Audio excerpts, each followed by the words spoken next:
group of panelists this evening to give us some thoughts and insights on the different things they do. I'm George Vukotic. I'm an assistant program director of the Patient Safety Leadership Program, and we have a number of individuals from the team here with us as well. Just to give it a little background on tonight's event, we'll give you an opportunity to ask questions in the chat of the speakers as they're talking about those topics if your question directly relates to them. And then also towards the end, we'll leave some time for open-ended questions.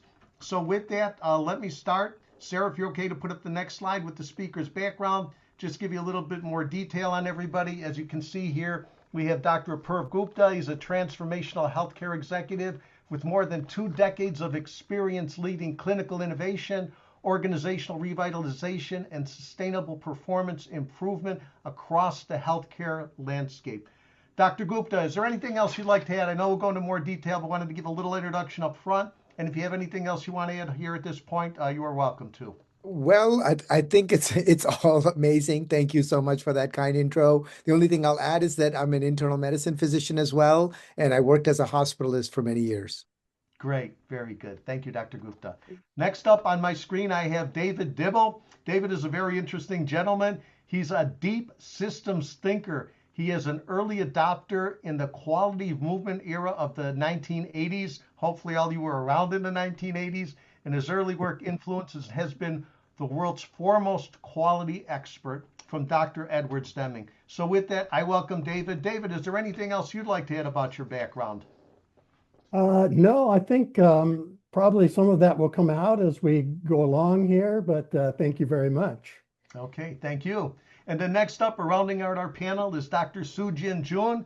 She's a board certified geriatric pharmacist and a co-founder of Patients for Patient Safety US, a group of patient safety activists who have experienced medical harm directly or indirectly and are committed to achieving US healthcare in line with the Global Patient Safety Action Plan of 2021.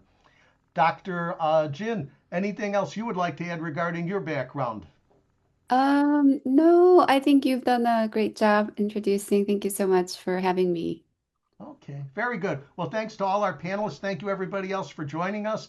And let's start it out right away and get to the questions. So what I'd like to do is give every one of our panelists or every panelist's perspective on if you could change one thing in today's healthcare system. So if you could change one thing in today's healthcare system to significantly improve patient safety, what would it be and why? Sunjin, could we start with you? So again, question is, if you could change one thing in today's healthcare system to significantly improve patient safety, what would it be and why?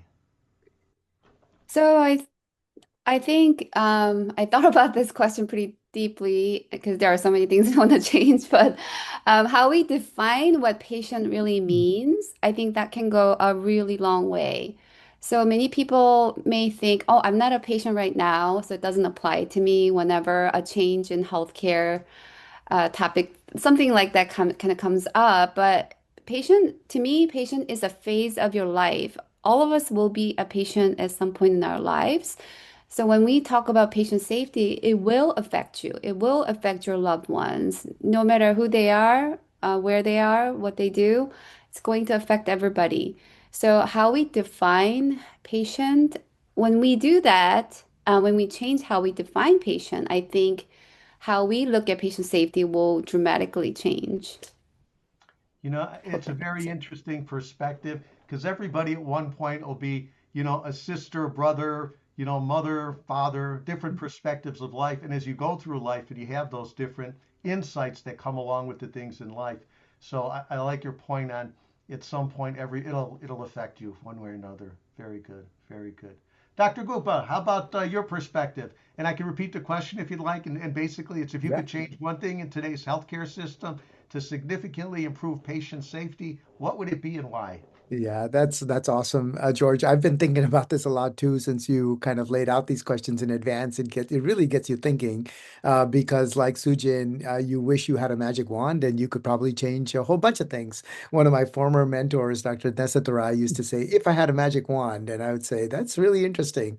So if you did give us that magic wand, George, I guess what I've been pondering on is I feel that the biggest challenge in healthcare, the gap, so to speak, is between what we say we're going to do and what we actually wind up delivering.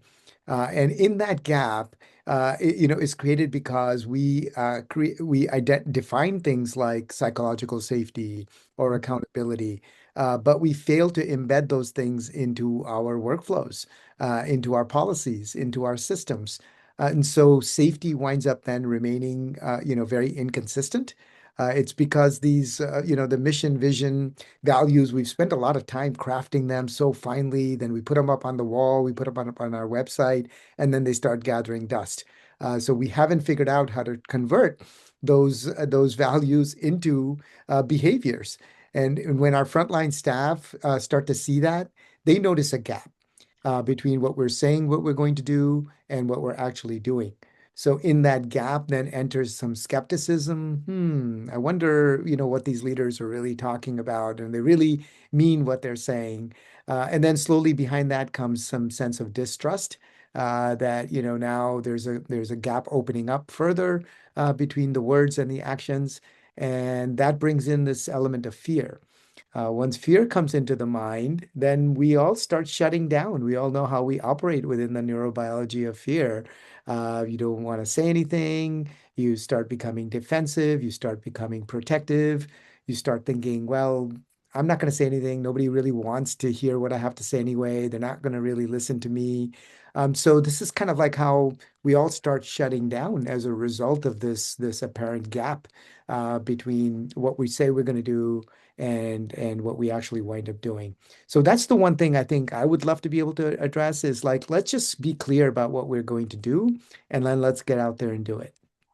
I think that's a great response. And as you were talking, we use a number of case studies in our program, and one is from Amy Edmondson out of Harvard, and her area of focus is psychological safety. And to me, it's always that everybody says we want change, but when it comes down to making change happen, everybody's like, no, you go first. So Exactly right. Yeah. And I think that touches on, I know we'll get to a little bit more, but on an organizational culture. And I think, David, that's going to get into your area. So again, the thing, like I say, as Dr. Gupta was talking, is the aspect of everybody says they want change, but there's the challenges of making change happen. David, do you want to pick it up from there and give us your perspective on what you've seen over the years? And you're a little bit muted. If you don't mind unmuting yourself, that would be great as well. Or Sarah, maybe you need to, okay, there you go. Looks like you're good now. I apologize. Okay, so I'm going to take us a little further out into the universe. The universe is systemic from macro to the quantum level. Well, it also turns out that human reality is also systemic.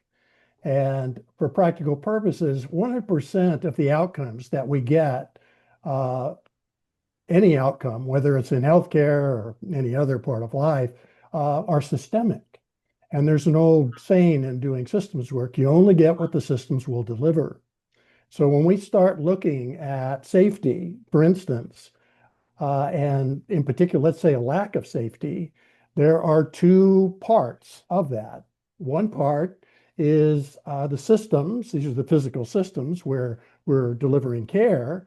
And you can just really come up with, are they really good systems delivering what we want? Or maybe they're not such good systems and we're getting safety issues or quality issues, that sort of thing. And over again, that's how it normally shows up. The other thing is it turns out the human mind is also systemic. And this is where we run into, tremendous resistance to change. People basically, they say they want to change and that sort of thing, but we know that's difficult. But it turns out that there is one kind of overriding universal principle that is driving change, both at the systems level and at the level of the mind. And that is the law of dissipative structures, which nobody's ever heard of, but it did win a Nobel Prize in 1977. But that law basically. A little more detail on it? Yeah, can you give us a little more background on the concept? Well, it's really pretty simple. What it says is that every system has a certain amount of energy that comes into it and a certain amount of energy it can dissipate. And when those two things are about equal, you have a stable system and you'll get basically stable outcomes. But in a changing environment, the system is called on to change, but it doesn't. Turns out resistance to change is actually part of the change process. And so more energy comes into the system than it can dissipate. This stresses the system, causes dysfunction, and eventually takes the system to the point where it can no longer contain the stress energy, and it basically comes apart and clears space for a new system to emerge. So that's what's going on all throughout healthcare, including in the area of safety. And so if I could do one thing for healthcare around safety, it would be to bring the law of dissipative structures in to basically improve the systems rather than create additional dysfunction in them as they resist change. So that's my magic wand for now. No, I like it. It's great. And again, as you were speaking, I'm forgetting the person who made the quote, but what's change will only happen when the pain of staying the same is greater than the pain of change. Mhm. So, Yeah, exactly. I mean, what we see is that people don't change until there's an emotional crisis in their Mhm. lives, and where staying the same is more painful than going into the unknown, which is what everybody's terrified of. And so, yeah, but we shouldn't have to, get to that point, and we don't if we can actually use the law of dissipative structures to make the systemic changes that are being asked for. got it. No, great insights. Thank you all for getting us started. Let's go to some individual questions. Dr. Gupta, how about for you? You've led a number of large-scale quality transformations. What is one leadership behavior, maybe there's multiple leadership behaviors, that make the biggest difference in improving patient safety outcomes? So looking at large-scale change, what is the leadership quality or qualities in the behavior that make the biggest difference in improving, patient safety outcomes? No, I appreciate that, George. Yeah, thank you. Yeah, I've been fortunate to be part of these large scale transformations in my role, in a previous roles as medical director, chief medical officer, and primarily as a consultant working with large health systems. That's kind of what we were doing. And the one thing that I would say, which may sound cliche, because it's one of those things that we think we know what we're doing, but we're not really doing it. I think that one behavior is really listening. I think we can never listen enough. I think we as leaders think we're experts. We think we have the expertise. We think we have the experience. And therefore, we need to talk because we have to tell everybody what our expertise is. So we have to come across as experts. And so we fill up the space with ourselves and we fill up the space with our ideas. And they can be really good, great ideas. But I think what we're forgetting in the process is that in any complex environment, the people that are closest to the work are the ones that actually know what's going on. That's the basic principle of high reliability: is let's get to the people closest to the work. And unfortunately, through our inability to really listen and talk more, we're distancing ourselves from those people. If we can really get closer to the front line, hear them out, hear their perspectives, incorporate their perspectives into what we're doing, invite participation, make it a transparent process. They may not have all the solutions, or they might, but at least we should be understanding what those solutions could be. Some of them may have already solved the problem, maybe on one particular unit. They've already figured out how to do things properly, while another unit is struggling, or one physician has figured out how to optimize their rounding process, while the rest of the group is challenged with it. We call that positive deviance. You probably have studied that in the course as well. So we try to apply those principles, which is really ultimately, again, George, at the core of it, is really about being open and staying curious and listening to the people that are actually doing the work. Our job then as leader changes from being an expert to actually being more of a facilitator, to someone who can really bring out all these incredible virtues and values and great behaviors that are already happening, and encourage people to be more open, feel psychologically safe so that they can express their best practices and best ideas. I think that's a great point. And it's sort of like, living as the leader, showing the behavior you want of others. But with that, the other word that popped into mind as you were speaking was building trust. So any particular thoughts, from a leadership perspective? You mentioned not always being the person up front that needs to know everything. But I think part of that is trust. Any thoughts on, how to try trust or build trust with individuals or make that more, Yeah. a common theme? Happy to. Yeah, I'm sure my panelists will have a lot to, co-panelists will have a lot to say on that too. I think that the building trust for me kind of is a bridge between this past comment I made and the previous one, which is it's about integrity. Really, that's kind of where it starts. And that's what people are looking for. Are you doing what you say you're going to be doing? And if you don't, and you start deviating from that trust is kind of where, unfortunately, the distrust, starts to come into the equation. This person is saying this. But then I've now been noticing, and people give you the benefit of the doubt, especially if you're new. They're more than happy to work with you, give you some time. But over a few, weeks to months, if you're not demonstrating the behavior that you're actually saying that you believe in, I think that that's as a leader is kind of that signal that you can't really trust this person because you don't know what they're saying and how that's going to equate. So for me personally, it goes back to the listen to your people so that you understand what they want. And then when you're saying something, then actually follow through on it and be open and transparent about that process. Great. No, great. I'll leave it at that. Great. Thank you. So, all good. Uh, David, let me shift over to you. A question for you here. In your experience, what are some of the early signs that an organization's culture is either supporting or undermining patient safety? And how can leaders effectively respond? So basically, if you're looking at that organizational culture, whether what exists today or what you want to move it to, what are some of the things that can support or what are some of the things that can slow it down or back it down? Your thoughts, your experience. And again, can we get you, you're muted again. Maybe if you could unmute, that would be great as well. Or Sarah, maybe we need your help in unmuting here. There you go. Thank you. Very good. Well, this is probably going to sound a little off the wall, but I'll go ahead and say it anyway. What I do if I'm going into a hospital or into another organization and we're looking at, let's say we're looking at safety or we're looking at quality, something along that line, I would start with the caregivers and in particular stress levels on the caregivers. What do we see? What are like turnover rates? What are the stress levels? What are the burnout rates? How are people feeling? See, here's the thing.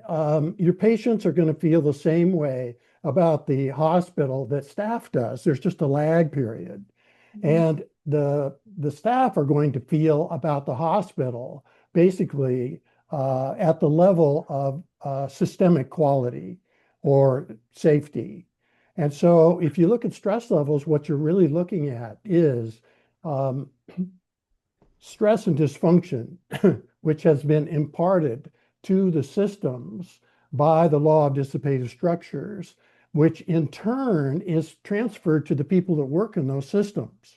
So now you've got staff, and this shows up as physical stress in the body, so they're exhausted, and emotional stress in the mind. This is where you're actually, this is where people are burning out. They just, depressed, whatever it is, happens to be. But that is primarily systemic stress, one in the body, one in the mind. And so you can go in and basically look at how the people are doing, the well-being of the people, the staff that are actually doing the work, actually delivering care, and tell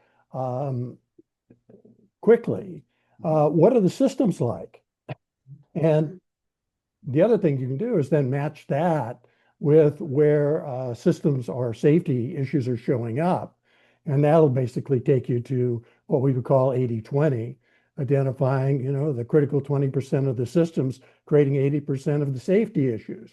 And so this is a kind of a systemic way of actually looking at culture. And you'll generally see non-systemic, top-down, command and control cultures will generally have many more safety issues than I would call kind systems types of cultures. That's an interesting point. We did a session with Joe Shapiro, and the topic or the content was around taking care of the caretaker. And Yeah. in that, she actually got to a point where if individuals are burnt out or stressed out, it can actually become a destructive kind of culture. They can actually really hurt the others that work around them. Any other additional thoughts on that? Well, we all, when there are basically emotional energy fields that are created in various parts of an organization, say a hospital. Mhm. So the overall culture will be kind of this combination, basically an overall energy field, emotional energy that shapes the culture. And if it's fear-based, if it's stress-based, you're going to have a really toxic culture. On the other hand, if you're even in a department, a lot of times there will be smaller energy fields that sort of define the culture of a particular department. And by going in and just kind of, excuse me, monitoring um, that those energy fields within a department or wherever it happens to be within the hospital, you can tell pretty closely where your systems are decent or pretty good and where they're really stressed. And so uh, again, I kind of get back to this whole thing that, on the personal side of things, it's emotional energy that defines well-being primarily. I mean, there's the physical side and the body and so forth, but it's primarily emotional. But then in the system side, it's physical energy. Got it. Okay, good insights. Thank you. Thank you.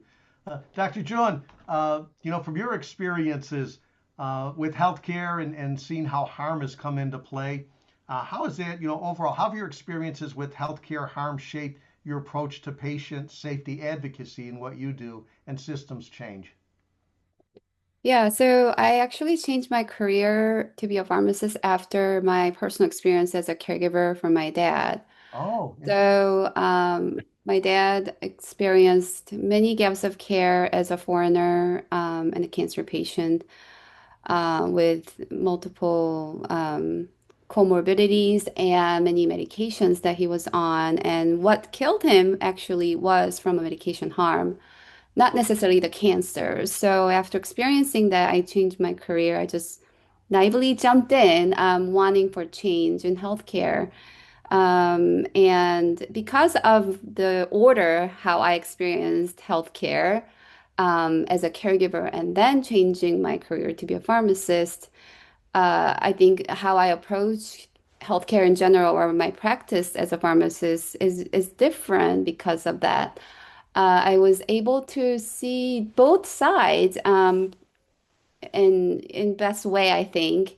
That both sides have best intentions, and but when you feel victimized, when you are experiencing harm, you can't see the other side because you're in a victim mindset. And the same thing for the healthcare professionals where they're taking care of patients and caregivers who are sometimes cussing at you, sometimes physically violent and things like that.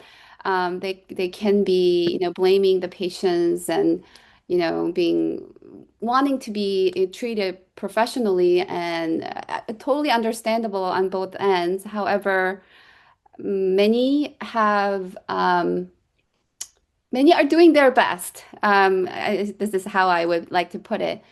Um, but the thing is, you can't see the other side until you become the other side. So that's the some awakening that I've had after I became a pharmacist, after experiencing the harm that my dad, indirectly experiencing my dad's harm. And then when it comes to systemic change, what I've realized after, advocating for patients and caregivers and listening to many sides, so governments, nonprofits, caregivers, patients, clinicians. I've had experience listening to all sides, and I kept hearing the same story. Systems acting like 5 years old, blaming, avoiding, and stonewalling, lying, forging the records, and things like that. And it was becoming like a pattern. So I started asking, how can we make this process easier And that's how I got into coaching because what I've realized it comes down to individual integrity. No matter how much you do organizational changes, it does come down to the individual because of how patients are down to just one individual carrying them, and something about the interaction can go wrong and downward spiral to a very dismal outcome. So I jumped into coaching because I wanted and I with the best intention that they may have when they do something that goes really wrong. What comes to them? What comes to their mind? It comes down to their past trauma. So this kind of goes deeper into trauma-informed care, where clinicians' trauma matters that way too, not just the patients. So, what are they gonna do? If you put yourself into that situation, what are you gonna do? I mean, it's easy for us to say, well, that person should have reported it, done this, done that. Well, if you are that person, can you really do that? Is something that I started asking. So, I know this answer could be like a deeper than what you might have expected, but this is something that I've realized from my advocacy and practicing as a clinician. That's a great insight. Sorry to hear about what happened to you, but I think sometimes what happens to us drives us to what we do or how we change our opinions. And Hmm. again, as you were speaking, my mother was sick for a few years, and we tried Mm, to take care of her. And the yeah. medical bills got very expensive. And then one day we Mm, get a bill for $89,000. right. And so I called the insurance company and said, I want to pay some of this. I can't pay. I don't have $89,000. And it was Hmm. very interesting. The woman said, "Do you want the real answer?" And I like, Hmm. what are you talking about? Yeah. And then she said, "I'm going to give you the real answer, but if I'm going to deny this, and fortunately our recording system is down today, how long do you think your mother's going to live?" And I said, "Well, it's not looking very good." And she's like, Yeah. "Don't pay your bill." I'm like, Oh, "Don't pay my bill." And she's like, yeah. "Don't, because what'll happen is your mother will pass away. It'll take some time, possibly a year, possibly 2 years, for her to catch up with billing her, and it'll take even longer before they want to go after any of her assets. By then, it'll Mm. be over." And I thought to myself, I want to try to be an honest person, but the system almost forces you not to be honest. Mm. So I don't know if I'm just putting that out there. If anybody does, Yeah. I mean, so when a system itself, I don't want to say it's broken, but doesn't work right, it almost puts you in a position where you have like an ethical dilemma, and you may want to end up doing something you don't want to do. So I don't know. What do you do? Any thoughts on that at all? Yeah, well, thank you for sharing that. And of course, that's everyday story that we hear and we do see GoFundMe pages out there to pay for the medical bills. But I think, like I said, people do what's best for them. And then, that person who answered the call, as much as she wants to do her job, I think she really wanted to, you know, Help. be a good Really wanted to Samaritan help that people. way. Yeah. Yeah, saving you some money there. But yeah, I think David and we all believe in love being the transformational factor in healthcare, and when that becomes just and I think it's a natural for us to want love and practice love too. And I think when we can honor that and when we can believe in that, like really magical things do happen. I think the fact that the person who answered the phone gave you that insight, I think that's love, right? So when that becomes the part of our practice, I just think. Um, who's gonna, is someone gonna punish her for not doing her job? Like giving you this tip of, don't pay the bill. I think if it's a best intention, with the best integrity, I think there's such a beauty in how we can practice healthcare and transformation. So I hope I answered your question. Oh, you did. Thank you. No, it's just, and I'm sorry about your situation, but I think we all end up in these situations that are unfortunate and we want to do the right thing, but because of what's happening around us, sometimes we're forced into doing things that don't fit our ethical values or whatever we want to do, but we have to get through it somehow. So thank you Yeah, again. Sorry, I should probably keep going since we have a bit of a schedule here, but thank you for right. thank you for sharing the personal story. Thank you. So, Yeah, uh, welcome. Thank okay, you. Dr. Gupta, you're a founder, so you're an organization. You have your own organization. You're founder of a loving organization consortium. How does the concept of a loving organization translate into actions that frontline teams can implement in their daily work? Well, actually, George, that's a great question and a great segue from actually what Sujin was just talking about. I was tempted to jump in, so you're giving me the perfect entree. At a loving organization, really, what we've realized, first of all, we wanted to come out with a concept that really captures excellence in a more broad, holistic form. Generally, when we think of excellence in U.S. healthcare, we think of quality, we think of safety, we think of patient experience. Those are, tend to be the most, important dimensions. And then, of course, there's profitability. But what we're leaving out in the equation is how are the staff doing? The staff experience, which is kind of leading to burnout and turnover, right? So we set out looking purposefully for organizations that had figured out how to solve all of these problems holistically. They weren't just optimizing safety or patient experience or profitability, because you can certainly do that. The problem is then you're operating in a silo. You can make some Mhm. improvements for a certain period of time, but then you have impacts to the other areas that you didn't understand and didn't imagine. So you really have to take a more holistic approach. And as we set out looking for those examples, we found 3 or 4 organizations that were actually doing something remarkable. And we were blown away. When we studied them, we saw that they were basically just taking better care of their own people, and in that process, their people were reporting back to them more meaning, more purpose, more joy in the work.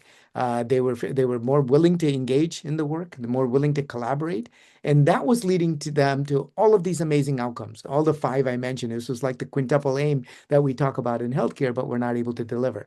So that's what this loving organization terminology, was applied to. Because we felt that's what love is like in an organization, as Sujin was just pointing out. How does it show up? Now that movement has grown, thanks to my colleagues here, David and Sujin, we decided to create a not-for-profit. We call it a Loving Organization Consortium. We have 150 plus charter members. Many of us are in healthcare, but many of us are outside healthcare, because guess what? People in banking, IT, education, K through 12, they're telling us that they have the similar problems to what we're facing in healthcare.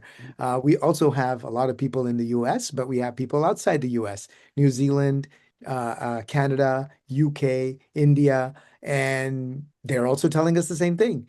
Your problems are not because you have a broken payment mechanism in the US, or because of your regulatory mechanism. In the US, we think our problems are coming from that, but our problems are deeper than that, because these other countries with vastly different payment mechanisms are experiencing the same challenges.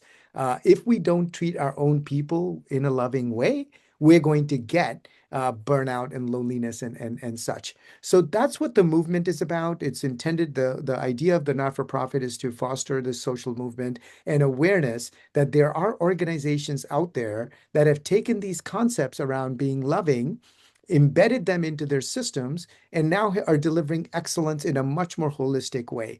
We're now up to 19 exemplars. Some of them are super well-known organizations. I love talking about them because we get a lot of our energy from knowing that there are people out there that are doing it.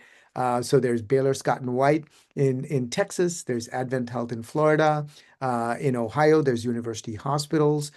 They're all over the country, really. 19 is a relatively small number, but it's not that small.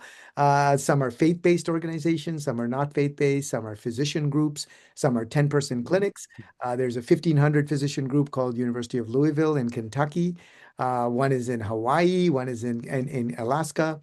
So we're on the hunt looking for loving leaders, loving organizations, so we can replicate and tell their story and inspire other people.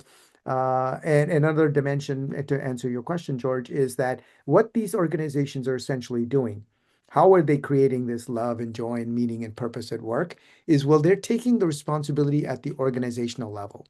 They're not saying, Dr. Gupta, you need to be more loving. Pharmacist Jun, you need to be more loving. Nurse Mary, you need to be more loving, right? Which a lot of people can do and say, well, we're going to give you compassion training, empathy training, EAP, counseling. We're going to give you protected time for meditation, mindfulness, yoga. Actually, all of those things are really, really great things because hopefully all of us have experienced some of them and seen the benefit.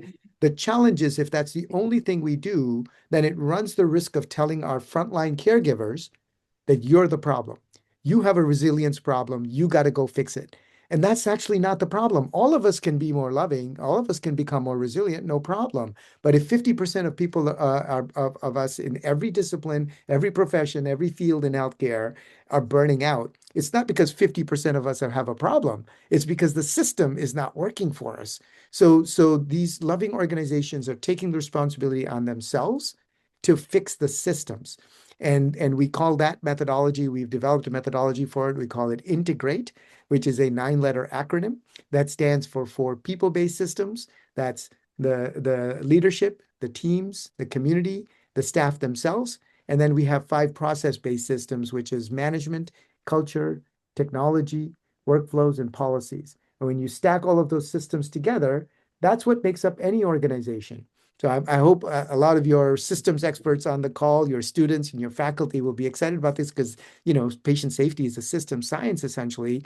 We need to understand how to leverage all these systems. If we can infuse human values, which we call love, but you can call it, my friend David calls it kindness. You can call it human kindness, respect, trust. It's not about the semantics. It's about bringing the humanity back into these systems.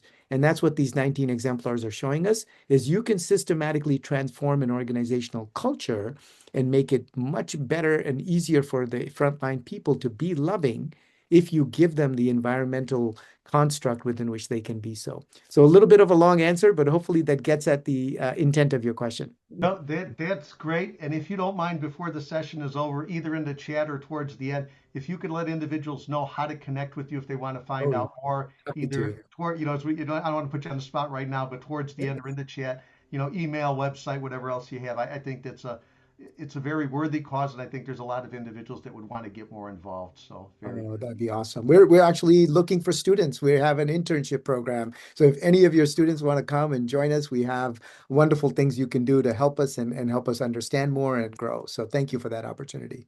Nice.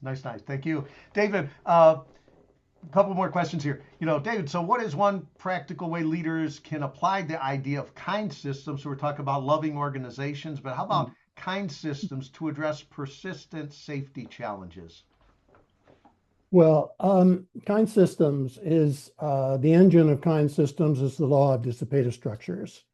And we basically figured out a way to use the law of dissipative structures to improve systems, to improve leadership, management. And then we have another part of it we call 3D problem solving, which not only solves the systems problems, staff does that work, they're the only ones that can, but it also heals burnout at the same time. And this is critical because you can go in and do the best systems work in the world, but if you're trying to do that with people who are burning out and who are unwell, they basically will undo the systems work. They'll go back to what's familiar and easy. Instead of sticking with the systems, even though they sort of recreated them themselves. But here's the thing. We've got to get away from this top-down command and control, push leadership and management model. I mean, if you look at admin right now, they don't even work for healthcare. They work for the profits over people system, which is a different system than care delivery. Nurses, doctors, staff, they work for the care delivery system, which is subservient to the profits over people system, which admin works for. And you have to understand that this sort of king system, basically for humanity, if you look around, the profits over people system runs humanity for all practical purposes. And all these other systems sit underneath it. whether it's healthcare, education, government, I mean, you name it, they all sit underneath it. And the thing about the profits over people system is that it is basically going out of business. The law of dissipative structures is slowly destroying it. The worst problem is that its subsystems are going to go down first. And that's what we see in healthcare today. We see the stresses in the care delivery systems, burning out staff, harming patients. That's all created by the law of dissipative structures. But we've got to basically turn that around. The best people can never win against a bad system. That's just a fact. And empathy, compassion, good feelings, love, all of that stuff goes to die in bad systems. So I'm not sure I ever answered your question. No, but again, the standout point that and I'm sorry to hear this, but good people have a challenge overcoming bad systems. It's you would think people would drive it versus the systems, but unfortunately, no, it's not true. Actually, George, people cannot overcome a bad system. The best people cannot overcome a bad system. The system always wins, always. And you'll see people come in all bright-eyed and bushy-tailed, and oh boy, they're all excited, and they're going to really make a difference in healthcare and take good care of patients and that sort of thing. And they go into these bad care delivery systems, and they're burnt out in 6 months. Yeah. And so we've got to do the systems work. You can't work on one or the other. And if we do kind systems work, where the care is being delivered, and hopefully we get a few of these people in the C-suites to realize that kind systems is more profitable than the current systems. The profits are made or lost where the work is done, not in C-suites on spreadsheets. And what we basically have people in C-suites that are incredibly ignorant about systems and about maximizing profits. Yeah. So I know this is kind of off topic. No. It's a fair point. We probably have a whole session on it, but a good point. Dr. Joan, one more from you. Being a pharmacist, what role can pharmacists and other non-physician, providers play in strengthening patient safety across the care continuum? Yeah, there's so many things that pharmacists can do, but in lieu of we are talking about the system, current systems don't necessarily support pharmacists to go beyond what they can do. So many of the jobs pharmacists do right now are dispensing roles. I mean, it is changing, but there are clinical pharmacist roles and other types of roles that are coming up. However, they're very limited to how pharmacists can get paid in current system, current structures. So what can really drive the system change and how pharmacists can really help patient safety to really get better is really to give more freedom to pharmacists. Rather than putting into this structure where they need to fit in and need to figure out how to get paid and things like that. Now, I'm not saying that's not important. It is important to figure out how we can get paid, but a lot of times what we would hear about hiring pharmacists and even for clinical research is pharmacists are too expensive. And but really, if you really count the lives that can be saved and adverse events that can be prevented by using pharmacist services, I'm sure it's more than the pharmacist salary. I really, believe in that, and I've been believing in it since I was a student. So, and that's how I jumped into the, healthcare without really knowing what I was jumping into, because I really felt pharmacist was a bridge that can connect with the system and the patients. So. No, I think it's a very fair point. Yeah. And to your point about the cost, I try to explain, I work with a lot of startup businesses, and I say it's not always the cost that is the thing that should slow you down. You need to look at what the return, if you're the cost is investment in a lot of cases, and what are you getting back? So I Right. think that's an important point. No, very good. You know, I wanted to leave some time for audience interaction or audience questions. Sherry, I think you've been monitoring or gathering questions. Do you want to bring up some of the questions for our panelists to answer that the audience has? Yeah, I do have one here that maybe everyone would want to weigh in on. What is one trend in patient safety that excites you? Kind of a different view. So maybe Dr. Gupta, if you want to start, and then I'd love to hear from all of you. I'll jump in. It may be a little bit of a cheat because it's a little bit more universal answer. But one thing I'm really excited about, which maybe I should also be worried about, so I kind of have to have, speaking out of both sides of my head and mouth here, is artificial intelligence. I think that there's these tools out there, and actually we're exploring them, Sujin and David and I, in through our Loving Organization Consortium and some of the grants that we're, potentially exploring. We're thinking about how can these tools be used in a way that could make them much more accessible, much more scalable, available to everybody, right? Because they're so ubiquitous now and so easy, and every one of us is using them just in the last 6 months, 1 year. Certainly if any of us were AI Luddites, I think we've come right into the mainstream. Everybody I talk to is using them. So it's very exciting to contemplate how artificial intelligence can really complement what needs to be done. Just mentioning one of the tools that we're thinking of about working with as is in one of our grants. Is it's about creating a team around the patient. Right. So Sujin was talking earlier about what is a patient. Patients are all of us. Well, guess what? We shouldn't, as patients, be thinking that we have to be dependent only upon the healthcare system or only about physicians or nurses.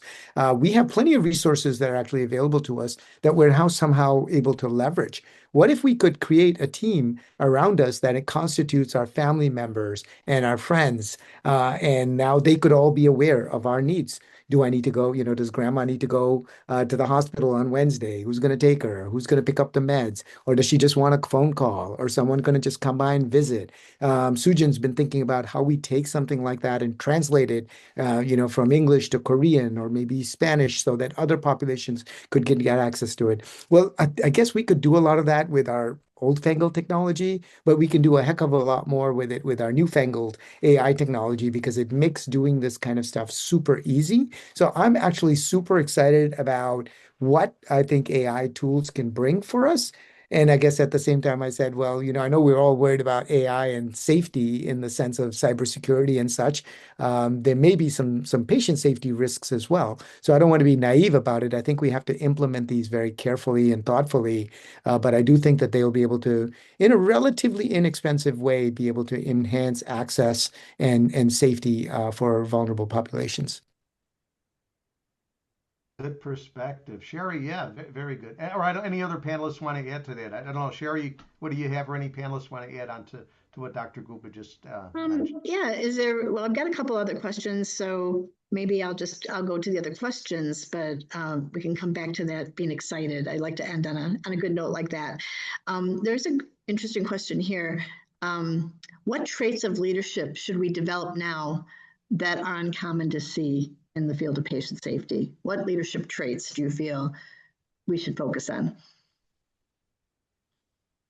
Is that for anyone in particular? Anyone? No, just anyone. Well, I might take a stab at it. Systems thinking. For any of you who ever have read any of Peter Senge's work, like for instance, The Fifth Discipline, I love Senge. I mean, he's an amazing human being as well as a brilliant man. But in The Fifth Discipline, he said there were 5 absolutely critical things for great leadership. But by far, the most important one was the 5th discipline. And that 5th discipline is systems thinking.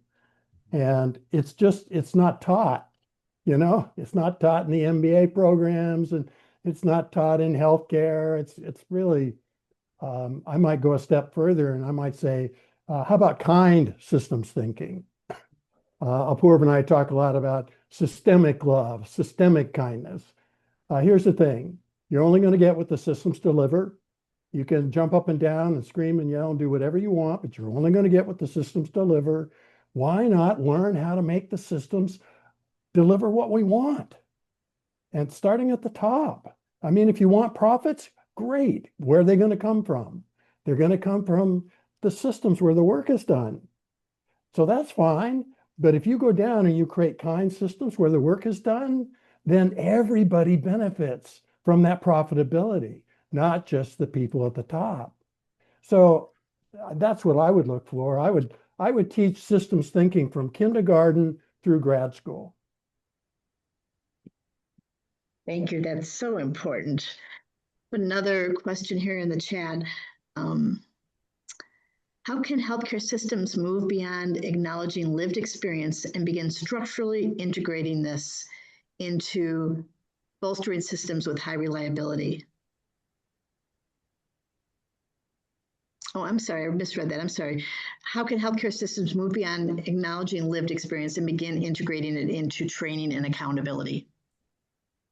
Yeah, sorry about that, Sherry. As you were doing that, I was typing a response, so you kind of you kind of cut and paste both there. But since I was typing the response, I'll be happy to jump in. I mean, I feel like I'm sorry if we're just at risk of repeating ourselves, because we are all like systems, Kool-Aid drinkers here, right? And I think that the opportunity there is, personally, as I see it, is that when we think about accountability, we think about leadership, we think about psychological safety.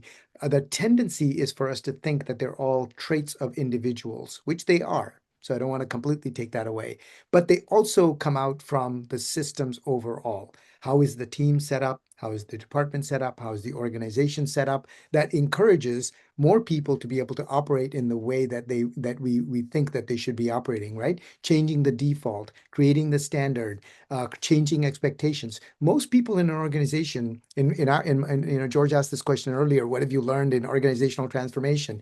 80% of people in an organization really want to follow the system.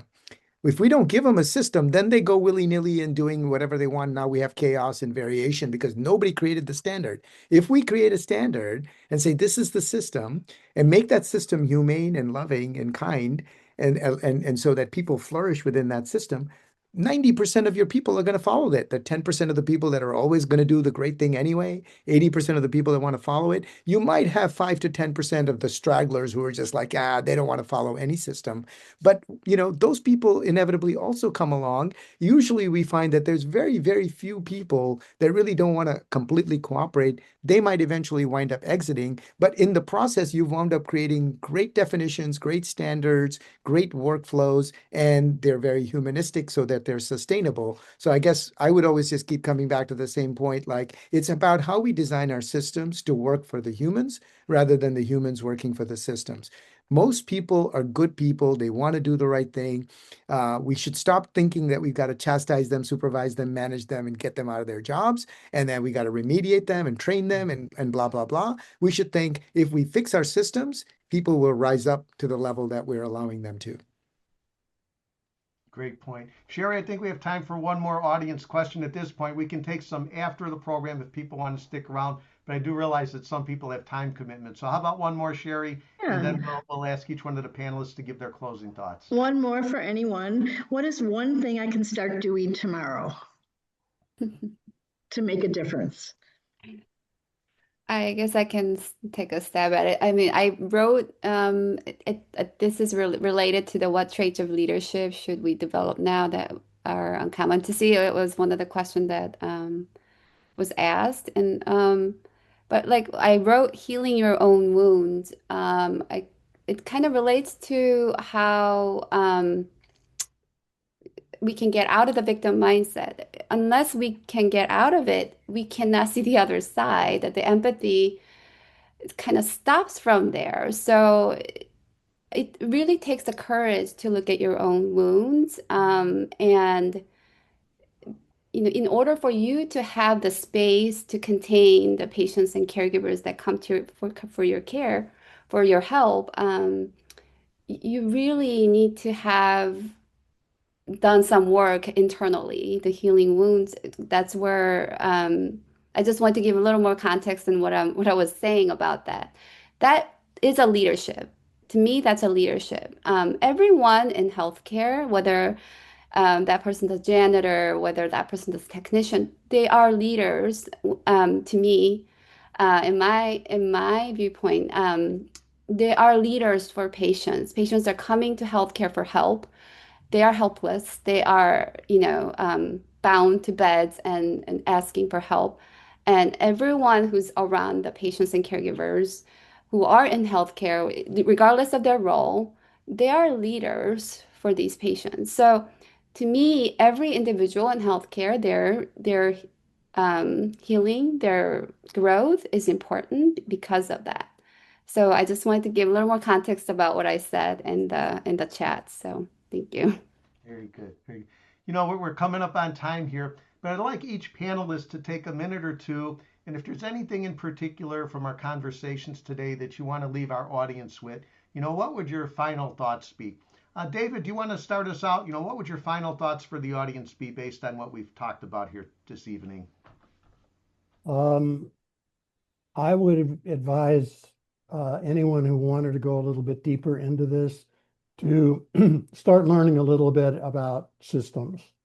And in particular, become familiar with the law of dissipative structures. You'll be one of the few people on the planet who is familiar with it. But if you look at the world the way it is today, wherever, through the lens of the law of dissipative structures, everything starts to make perfect sense. Got it. Thank you. Dr. Gupta, how about you? Sure. Yes, I think we could probably all answer this question for each other, in terms of focus on systems. So I'll try not to be, obsessive about it. I guess I'll go with let's learn about the people that are doing it right.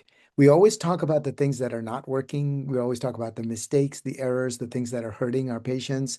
They may not be huge examples, but we do have examples. We call them our exemplars, the ones that are figuring it out, that are on this journey, that are trying to transform themselves. And we are personally on a journey to try to learn more about them. And I would encourage and invite all of you to also be on that journey throughout your careers. Who's got it right? Who's got it? Who's figured it out? What can we learn from them? And what can we then implement? And what can we teach others? Very good. Very good. Thank you. Dr. Jun. Yeah, so I just want to re-emphasize the last thing that I said about healing your own wounds is first thing that I want all healthcare workers to kind of think about. Not only because of the jobs or careers or anything like that. Your children will thank you. And it's the best gift you can give to your children, and it's best gift you can give to your patients that you interact with. And believe it or not, it's gonna change everything. Like everything that you see, everything that you interact will be a different, it's gonna be a whole different level.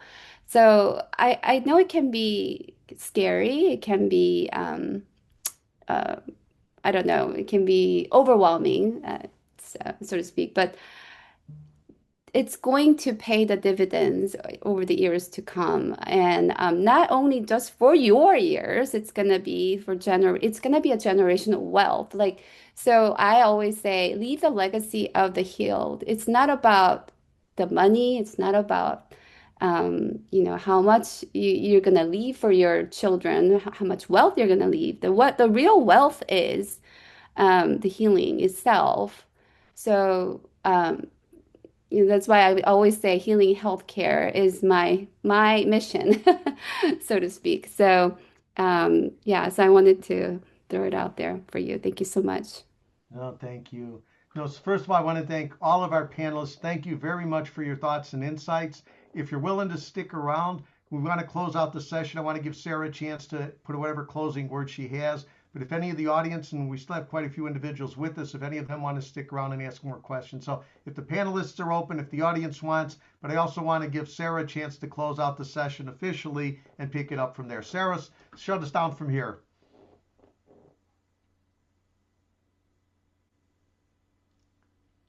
Thank you all so much for joining us. Just to give you a little information about our program, if you have any questions about patient safety leadership here at UIC, please email our program coordinator, Sharon Lanza, and her email is up on the screen here.